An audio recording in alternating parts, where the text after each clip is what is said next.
இன்றைய தினம் பங்குனி உத்திரம். முருகப்பெருமானுக்கு உரிய இந்த பங்குனி உத்திரத்தில் இரவு தூங்குறதுக்கு முன்னாடி 4 துவரம் பருப்பை இது மாதிரி செய்யுங்கள். உங்களுடைய அனைத்து விதமான கடன் பிரச்சனை தீரும், கர்ம வினை தீரும். இது மட்டும் இல்லை, உங்களுக்கு வீடு வாங்கணும், இடம் வாங்கணும், கடன் அடையணும், நிலம் சம்மந்தப்பட்ட பிரச்சனைகள் தீரணும், இந்த மாதிரி அனைத்து விஷயங்களுமே நீங்கள் கேட்குற விஷயங்கள் நடக்கும். 4 துவரம் பருப்பு மட்டும் இது மாதிரி செய்யுங்க.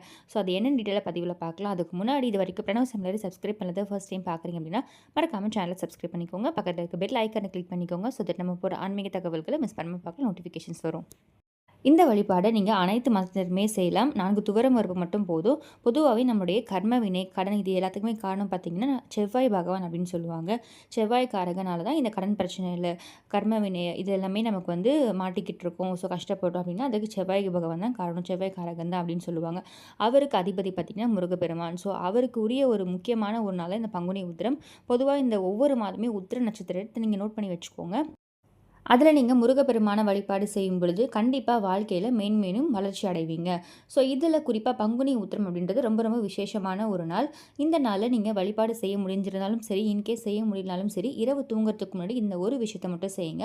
இதற்கு ஒரு 4 துவரம் பருப்பு போதும். மினிமம் 4 துவரம் பருப்பு போதும். மேக்ஸிமம் 1 ஸ்பூன் அளவு கூட நீங்கள் எடுத்துக்கலாம், தவறு கிடையாது. ஸோ இப்போ முதல்ல பார்த்தீங்கன்னா நீங்கள் இதை என்ன செய்யணும் அப்படின்றத பார்த்துடலாம். இந்த 1 ஸ்பூன் துவரம் பருப்பு இல்லை 4 துவரம் பருப்பை உங்களுடைய வலது உள்ளங்கையில் வச்சுக்கோங்க. வச்சுட்டு கிழக்கு பார்த்து நீங்கள் வந்து உட்காந்துக்கோங்க. உட்காந்துட்டு மனதார வேண்டிக்கோங்க, என்னுடைய கடன் பிரச்சனையும் தீரணும், அப்படி இல்லை நிலம் வாங்கணும், இடம் வாங்கணும், இந்த மாதிரி உங்களுக்கு என்ன வேண்டுதல் இருந்தாலும் சரி அதை மனதார வேண்டிட்டு அதை அப்படியே எடுத்துகிட்டு போயிட்டு பூஜை அறையில் முருகப்பெருமான் படத்துக்கு முன்னாடி வச்சுருங்க. இதை வைக்கும்போது நீங்கள் விளக்கேற்றி வழிபாடு செய்யணும், தீபம் வைக்கணும், இந்த மாதிரி எந்தவித அவசியமும் கிடையாது. இன்கேஸ் இரவு ஒரு 11 மணிக்கு தான் நான் வந்து இதை செய்ய முடிஞ்சதுனாலுமே நீங்கள் முருகப்பெருமானுடைய அந்த படத்துக்கு கீழே பாதத்தில் நீங்கள் இந்த துவரம்பருப்பை வச்சுட்டு வந்துடுங்க. இன்கேஸ் நீங்கள் வந்து இரவில் வந்து விளக்கேற்றி வழிபாடு செய்கிறீங்க அப்படின்னாலும் அந்த டைம்லையும் நீங்கள் இதை வைக்கலாம், தவறு கிடையாது. ஸோ இதை வந்து நீங்கள் வைக்கும் பொழுது மனதார வேண்டிக்கோங்க. ஏதாச்சும் ஒரு வேண்டுதல் வைங்க, அந்த வேண்டுதல் கண்டிப்பாக நடக்கும். அதே மாதிரி மற்ற மதத்தினர் அனைவருமே செய்யலான்னு சொல்லியிருக்கேன். அப்போ மற்றவங்க என்ன செய்யலான்னு பார்த்தீங்கன்னா, நீங்கள் இதே மாதிரி கிழக்கு முகமாக பார்த்து உட்காந்து மனதார வேண்டிட்டு அதை வந்து அப்படியே கிச்சன்லேயோ இல்லை வீட்டோட ஹால்லேயோ ஒரு இடத்துல பத்திரமா வச்சுருங்க. நாளை தினம் பார்த்தீங்கன்னா நீங்கள் பூஜை அறையில் வைத்திருக்கீங்க இல்லை கிச்சனில் வச்சுருக்கீங்கனாலும் சரி, ஒரு சிலர் பார்த்திங்கன்னா மாதவிடாய் காலம், தீட்டு காலம், பூஜை அறைக்கு செல்ல முடியல நினைக்கிறவங்க அவங்க என்ன பண்ணலான்னு பார்த்தீங்கன்னா சேம் இதே மாதிரி சமையல் அறையில் இல்லைனா ஹாலில் வச்சிடலாம். ஸோ இதை வந்து மனதார வேண்டி வச்சுட்டு அடுத்த நாள் நாளை தினம் பார்த்திங்கன்னா காலையில் எந்திரிச்சதுமே அதை பறவைகளுக்கு தானமாக போட்டுவிடுங்க. மண்பாங்கான இடத்துக்கு, மரத்துக்கு அடியில் தூவி விட்டுடுங்க. ஸோ அங்கே வந்து அதை வந்து பறவைகள் சாப்பிட்டுடும். இப்படி சாப்பிடும் பொழுது உங்களுக்கு என்ன இதனால் பலன் கிடைக்கும்னு பார்த்தீங்கன்னா உங்களுடைய கர்ம வினை தீரும். பொதுவாக நம்முடைய கடன் பிரச்சனைக்கு காரணம் நம்ம கஷ்டப்பட்டுட்டு இருக்கோம்னா அதுக்கு கர்ம வினை காரணம்னு சொல்லுவாங்க. அப்போ அந்த கர்ம வினை படிப்படியாக குறைஞ்சாதான் நம்ம வாழ்க்கையில் இருக்கக்கூடிய கஷ்டங்களும் தீரும். அதற்கு நீங்கள் தானம் செய்யணும். பறவைகளுக்கு, விலங்குகளுக்கு, யாருக்கு வேணால் நீங்கள் தானம் செய்யலாம். குறிப்பாக நீங்கள் துவரம்பருப்பு நம்ம ஏன் தானம் செய்யணும்னு பார்த்தீங்கன்னா செவ்வாய் பகவானுக்கு உரிய ஒரு தானியம் பார்த்தீங்கன்னா அது துவரம்பருப்பு. ஸோ அவருக்கு அதிபதியான முருகப்பெருமானுக்கு உரிய இந்த பங்குனி உத்திரத்தில் நீங்கள் மனதார வேண்டி வழிபாடு செய்யும் பொழுது செவ்வாய் பகவானால் ஏற்படக்கூடிய அனைத்து விதமான கஷ்டங்களும் சரியாகும். அந்த செவ்வாய் பகவான் அந்த காரணத்தால் தான் பொதுவாக பார்த்திங்கன்னா கடனில் மாட்டிகிட்டு இருக்கிறது, வீடு கட்ட முடியாமல் இருக்கிறது, அதே மாதிரி நிறைய இந்த கோர்ட் சம்மந்தமான பிரச்சனைகள் எல்லாமே இருக்கும், இழுவையிலே இழுத்துட்ருக்கோம். ஸோ இது எல்லாத்துக்குமே காரணம் செவ்வாய் பகவான். அதே மாதிரி இன்னொரு விஷயம் நீங்கள் செய்யலாம். தொடர்ந்து ஒவ்வொரு செவ்வாய்க்கிழமையுமே செவ்வாய் ஓரில் நீங்கள் விளக்கேற்றி வழிபாடு செய்கிறது, செவ்வாய் ஓரில் துவரம்பருப்பு தானம் செய்கிறது, இந்த மாதிரி செய்கிறதுனாலையும் உங்களுடைய பிரச்சனைகள் விரைவிலே தீரும்.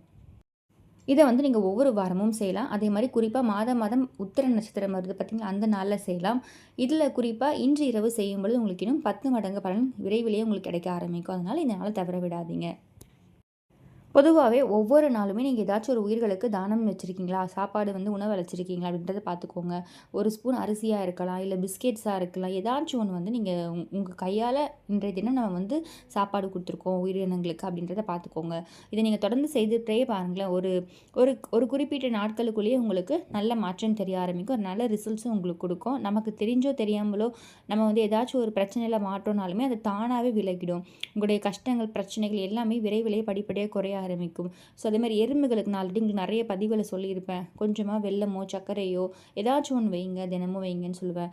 பல லட்சம் பேருக்கு அன்னதானம் செய்த பலன் வந்து எறும்புகளுக்கு உணவளிக்கும் போது உங்களுக்கு கிடைக்குது.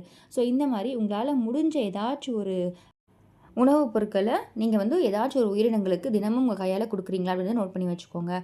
ஒரு மண்டலம் ஒரு 48 நாள் தொடர்ந்து செய்யும் பொழுது எப்பேற்பட்ட பிரச்சனைகள், கஷ்டங்கள் இருந்தாலும் சரி அது வந்து காணாமல் போயிடும். அதே மாதிரி இந்த கர்ம வினை நம்ம வந்து நல்லது தான் செஞ்சிட்ருப்போம். ஆனாலுமே நம்ம கஷ்டம் அனுபவிச்சுட்ருக்கோம் அப்படின்னு பார்த்தீங்கன்னா, அது கர்ம வினை காரணம்னு சொல்லுவோம். அந்த கர்ம வினை தீரும். பசுமாட்டுக்கு உங்கள் கையால் சிறுபருப்பு வெல்லம் வந்து ஒரு வாழை இலையில வச்சு கொடுங்க. இது வந்து கடன் பிரச்சனை தீர்க்கும். இந்த மாதிரி சின்ன சின்ன விஷயங்கள் தொடர்ந்து செய்யுங்க. இதை மட்டும் நம்ம செஞ்சுட்டு சும்மாவே வெயிட் பண்ண நம்ம கடன் பிரச்சனை தீராது. கண்டிப்பாக நம்ம உழைக்கணும். நம்ம முயற்சிகள் தொடர்ந்து செய்துகிட்டே இருக்கணும். அது தடைகள் எல்லாமே இருக்கும் பார்த்தீங்கன்னா, தடைகள் எல்லாமே நீங்கி உங்களுக்கு அது எல்லாமே வெற்றியை கொடுக்கும். 100% இல்லை 200% உங்களுக்கு வெற்றியை கொடுக்கும்.